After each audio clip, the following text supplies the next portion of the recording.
তিনজন খুলাফা রাশিদুনকে জান্নাতের সুসংবাদ দিয়েছে। এই কুয়ার পানি দিয়ে অজু করতে গিয়ে ওনার হাত থেকে এই সিলটা পড়ে যায়। প্রখ্যাত সাহাবী আবু মুসা আল আশআরী উনি একদিন বাসার থেকে বের হয়ে উনি ডিসাইড করলো যে আজকে উনি রাসূল সাল্লাল্লাহু আলাইহি ওয়াসাল্লাম কোথায় আছেন এবং রাসূল সাল্লাল্লাহু আলাইহি ওয়াসাল্লামের সাথে উনি সময় কাটাবেন। রাসূল সাল্লাল্লাহু আলাইহি ওয়াসাল্লামের খোঁজ করতে গিয়ে মানুষজনের মুখে উনি শুনলো যে রাসূল সাল্লাল্লাহু আলাইহি ওয়াসাল্লাম কুবা এলাকায় গেছে, তাই উনি কুবায় আসছে। দেখেন মদিনা কোথায়, মদিনা মসজিদে নববী থেকে হেঁটে হেঁটে এখানে আসছে রাসূল সাল্লাল্লাহু আলাইহি ওয়াসাল্লামকে খোঁজার জন্য।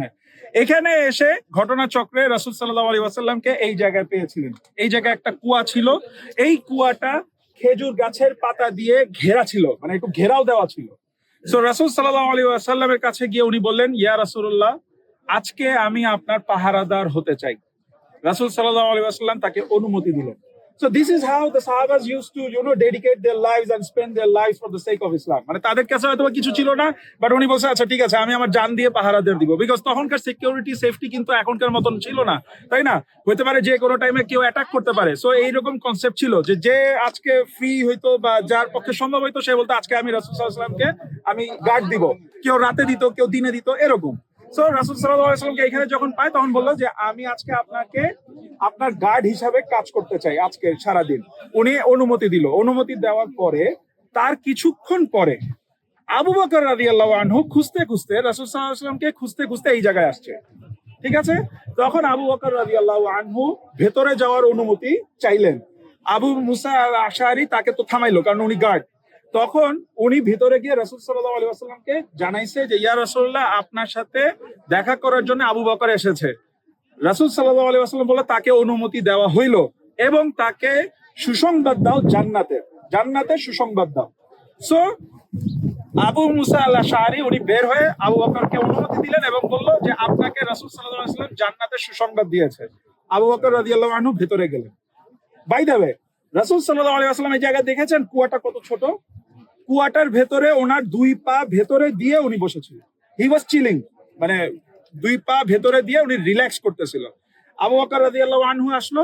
আসার পরে আবু বকর রাদিয়াল্লাহু আনহু ওনার পাশে ঠিক ওই রকম করে পা ভেতরে দিয়ে ওখানে বসে একসাথে টাইম স্পেন্ড করতেছিল, মানে চিল করতেছিল, রিল্যাক্স করতেছিল, রাইট?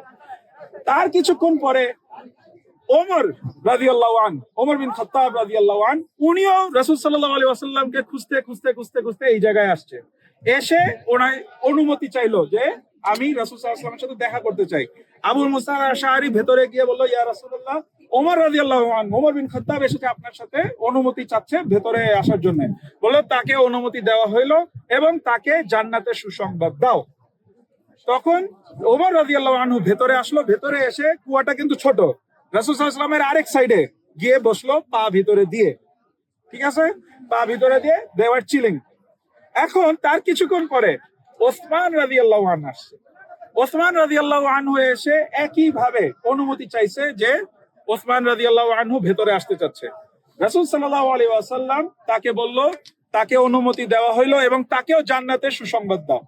ওসমান রাদিয়াল্লাহু আনহু ভেতরে গেছে। ভেতরে যাওয়ার পরে দেখে যে কুয়াটার মধ্যে আর জায়গা নাই। উনি একটু দূরে বসলো, উনি দূরে বসলো এবং তারা তিনজন পা ভিতরে দিয়ে তারা রিল্যাক্স করে বসেছিল, আর তাদের এখানে জায়গা ছিল না। সো ওসমান রাদিয়াল্লাহু আনহু একটু দূরে বসে ওনারা বসলেন। সো এইখানে হচ্ছে গিয়ে যে ঘটনাটা, সেটা হচ্ছে গিয়ে রাসূল সাল্লাল্লাহু আলাইহি ওয়াসাল্লাম তিনজন খুলাফা রাশিদুনকে জান্নাতের সুসংবাদ দিয়েছিল এই জায়গাটার মধ্যে বসে। এটা গেল 1 নাম্বার পয়েন্ট। 2 নাম্বার পয়েন্ট, স্কলাররা একটু এখান থেকে কিছু জিনিস ডিরাইভ করতে চেয়েছে বা করেছে। সেটা হলো গিয়ে যে ওসমান রাদিয়াল্লাহু আনহু জায়গা পায় নাই, তাই একটু দূরে বসছে, আর বাকি দুইজন তার সাথে বসছে। সো ওনাদের কবরও তিনজন একসাথে, আর ওসমান রাদিয়াল্লাহু আনহুর কবরটা একটু দূরে। দিস ইজ সামথিং, মানে ডিরাইভেশন, মানে এখান থেকে এই নিয়ে যে আল্লাহ তার কবরটাও একটু দূরে রাখছে। বিকজ ওসমান রাদিয়াল্লাহু আনহুর কবর হচ্ছে গিয়ে বাকি আল গারকাত, তাই না, বাকি কবরস্থানে, আর বাকি দুইজন যে আছে তাদের কবর কিন্তু রাসূল সাল্লাল্লাহু আলাইহি ওয়াসাল্লামের সাথে। সো আরেকটা লার্নিং, সেটা হচ্ছে গিয়ে তখন তো হোয়াটসঅ্যাপের যুগ ছিল না। কিভাবে করে হচ্ছে কি একটা মানুষ টের পাইছে যে এই জায়গার ভিতরে রাসূল সাল্লাল্লাহু আলাইহি ওয়াসাল্লামকে পাওয়া যাবে, তার ফ্রেন্ডকে পাওয়া যাবে, তার ক্লোজ ফ্রেন্ডকে পাওয়া যাবে, তার হাবিবকে পাওয়া যাবে? অন্তরের কানেকশন। মানে কিরকম ছিল তাদের ভিতরে, অন্তরের কানেকশন কিরকম ছিল যে এই জায়গার ভিতরেই বুঝি পাওয়া যাবে। তো দেখেন একে একে করে রাসূল সাল্লাল্লাহু আলাইহি ওয়াসাল্লাম আসছে, আবু বকর রাদিয়াল্লাহু আনহু আসছে, ওমর বিন খাত্তাব আসছে, ওসমান রাদিয়াল্লাহু আনহু আসছে। সবাই কিন্তু চিন্তা করেন তখন কিন্তু কোনো হোয়াটসঅ্যাপ ছিল না, লোকেশন শেয়ারিং ছিল না, কিন্তু তারা ঠিকই দেখেন কত দূর, 5 কিলোমিটার, 4-5 কিলোমিটার দূরে ঠিকই খুঁজে বের করছে, without any WhatsApp, without any location sharing. So এইখানে এসে পেয়েছে। This shows their bonding. থাকে না ওই যে মানে খুব ক্লোজ ফ্রেন্ডরা জানে যে ও কি করতেছে, ও কোথায় যেতে পারে, কি খাইতে পারে, এগুলো সব জানে। তাদের ক্লোজনেসটা এতই ক্লোজ ছিল যে তারা ওই জামানাতে বুঝতে পারতো যে এ কই আছে, কই আছে, কই পাওয়া যাবে। আচ্ছা, এরপরে আসেন, এটা গেল একটা ঘটনা। সেকেন্ড ঘটনা, রাসূল সাল্লাল্লাহু আলাইহি ওয়াসাল্লামের মৃত্যুর পরে রাসূল সাল্লাল্লাহু আলাইহি ওয়াসাল্লামের যে আংটিটা ছিল সেটা তো অফিসিয়াল পারপাসে সিল হিসেবে কাজ করতো। সো ওনার মৃত্যুর পরে আবু বকর পাইছে, তার মৃত্যুর পরে ওমর বিন খাত্তাব পেয়েছে খলিফা হিসেবে, তারপরে হচ্ছে কি ওসমান রাদিয়াল্লাহু আনহু এই সিলটা উনি পেয়েছিলেন, যেটা উনি অফিসিয়াল পারপাসে উনি সিল হিসেবে ইউজ করতো। কিন্তু উনি ওনার খেলাফত কালে এক সময় একদিন এইখানে এই কুয়ার পানি দিয়ে অজু করতে গিয়ে ওনার হাত থেকে এই সিলটা পড়ে যায়। তারপরে বেশ কয়েকদিন উনি ওনার লোক বল দিয়ে এই কুয়ার পানি সেচ করেছিল সিলটা খোঁজার জন্য, সিলটা আর পাওয়া যায় নাই। সো কেউ কেউ বলে থাকেন হতে পারে সিলটা এখানে আজও আছে। So this is the story of বীর আরিস। সো এখানে এই কয়টা ঘটনা ছিল, প্লাস আজকে আপনাদেরকে এইখানকার এই এই এই যে এখানে যে পুরনো সাহাবাদের বাসার যে ঘটনা সেটাও বলেছি।